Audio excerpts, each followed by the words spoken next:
Welcome to this episode of Kushan Drives, or Excuse the Beard, whatever you want to call it.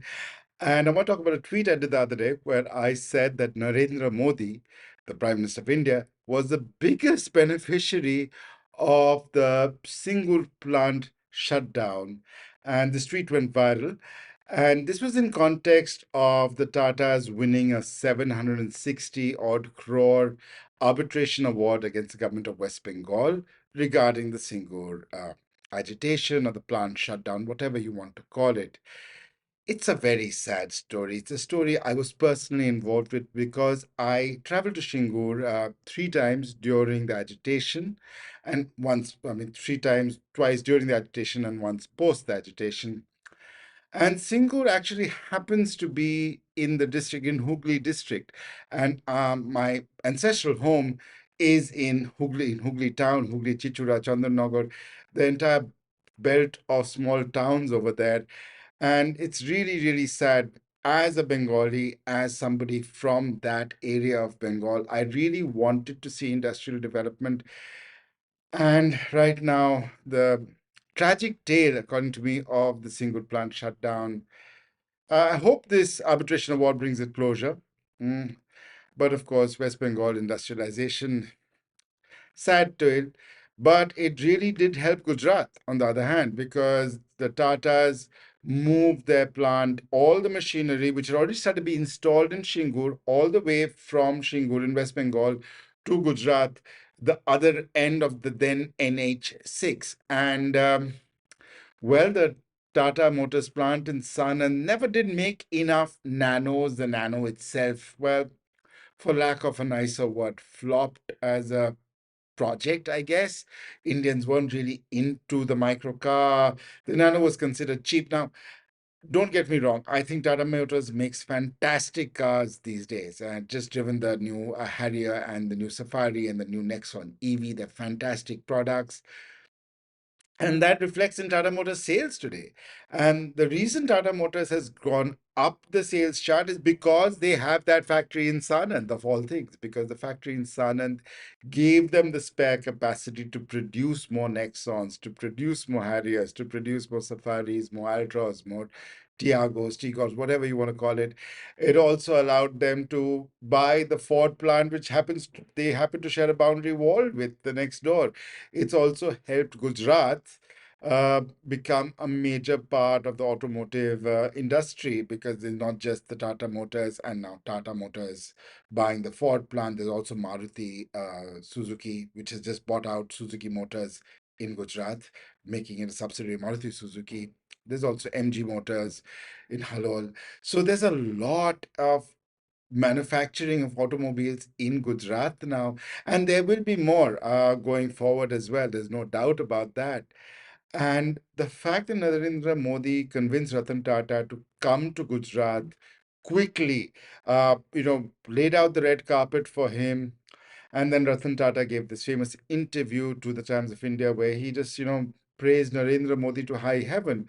Keep in mind, this was a point of time where the public was a bit upset at what's going on in India. The economy was faltering, corruption was high, and all of that. And then Narendra Modi came, and everybody saw him at that time as pro industry. It burnished his credentials in Mumbai. And, that's when the industrial lobby, the manufacturing lobby, they really got behind Narendra Modi and it propelled him to power in 2014. Of course, one can argue that Mamata Banerjee was also a massive winner of Singur because she took the Nondigram issue, and Nondigram happened before Shingur, and used Nondigram and Shingur and the Bengalis' emotive connection to the land, because this Project Barga, which was the land redistribution where the communists did, weirdly enough, where they gave land to the poor. And these were many of the people who were actually impacted by the Tata Motors acquisition of land. Now, you can argue that was the land that Tata Motors selected for the Shingur plant the best land to have used? Because it was very fertile land, three crop a year land. That was one of the major controversies. The reason Tata Motors chose it is because it was near the tri junction of the road leading from Kolkata to North India, to Delhi, to Mumbai and to Chennai. So that sort of junction where all the roads lead out and is right there would have made set up a brilliant industrial park for automotive components all over the place. It is very fertile lands. It's on the floodplains of the river Hooghly, but the plots of land were very small. Now I went there 3 times, as I said, and I did a lot of stories about this for Business Today and in the Pioneer. And of course, it was many reasons you saw. There were a lot of the Trinamool local leaders were the ones who made money, providing, the labor for the plant, providing the equipment. You need your backhoes and your JCB backhoes and your, bulldozers and your road levelers, all of that. And they provided that.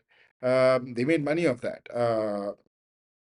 But some of the farmers were obviously unhappy. But it was a rape murder of Tapasi Malik. And it's really sad that even so many years later, almost 10 years, 13 years later, the Tatas might have got some compensation, but Tapasi Malik's family, she became a huge emotive issue for everybody. But her parents haven't gotten justice for murders like so many other victims of sexual crime and murders in India. They don't get justice.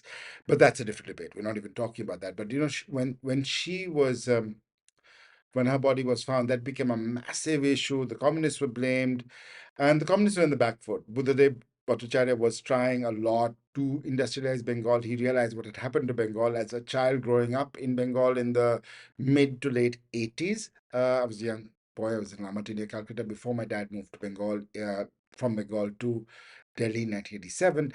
And I used to go to Bengal every summer for vacations with my grandparents, both sets. And load shedding was a reality of life. Everybody had an inverter. It's strange, right? Inverters, which were in every household, whether it's in Calcutta or Delhi or Mumbai, everybody had an inverter. At least in Delhi and Mumbai, and even Calcutta for that matter, it's become a rarity nowadays. Anyway, we'll get there later, but. In Bengal had deindustrialized. My father's generation moved out. They were the first to be affected by protests like Naxalbari and all of that. And they moved out, in the early 70s to study in Delhi University. Instead of, going to Presidency College in Kolkata, they went to St. Stephen's in New Delhi. That's what made St. Stephen's great. The other thing is, it also, the deindustrialization of Bengal made the Bhadralok Bengali, or which you'd call yourself the middle class, that they all emigrated out of of Bengal, right, of Calcutta. I mean, my dad did, my mom did, um, to Delhi, to England, to the US, and they set up great businesses there. So many people. I mean, I have relatives in Calcutta now, but both my cousins are in the US. Many of my second cousins, both sides of the family, are in the US. Some people are still in CAD, no doubt, but I was at the Maruti factory a few weeks ago to see the construction of the new Jimny.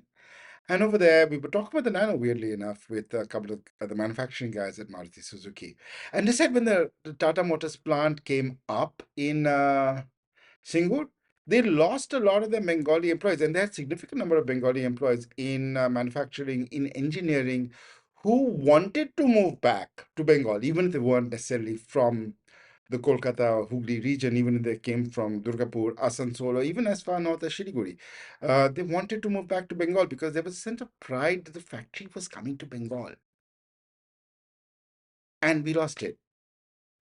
And I don't blame Mamata Banerjee for this as much. Some people do. She used it as a crutch for her political career, which had faded by then, and she used it. And the Communist Party of India, Marxist, CPIM, who ran the show in West Bengal, just didn't know how to deal with her. They didn't know how to deal with protests. They didn't know how to deal with, how to deal with the situation and anti-incumbency, everything. And I know it brought Mamata Banerjee to power. Um, Good for her, but it drove industry away from Bengal. Of course, there's some growth. Rajarhat has happened, New Calcutta is happening, even though property prices in West Bengal are the most flatline of all the major cities in India. Kolkata has seen the least appreciation in property prices. It hasn't even kept in touch with inflation. If you index prices in West Bengal, you'll probably not have to pay long-term capital gains tax on any property you sell in West Bengal. So that says a lot about Kolkata, and it's not that the Bengalis don't have money. Anyway, that's just my thought. Thank you so much for watching. Just thought I'd talk about this slightly emotive issue for me as a Bengali, as somebody from that region, and somebody who covered the situation in my publication back then. Thank you so much for watching. This is Kushan Mishra saying goodbye, and do subscribe to my channel for more. Let's try and get to 5,000 subscribers soon.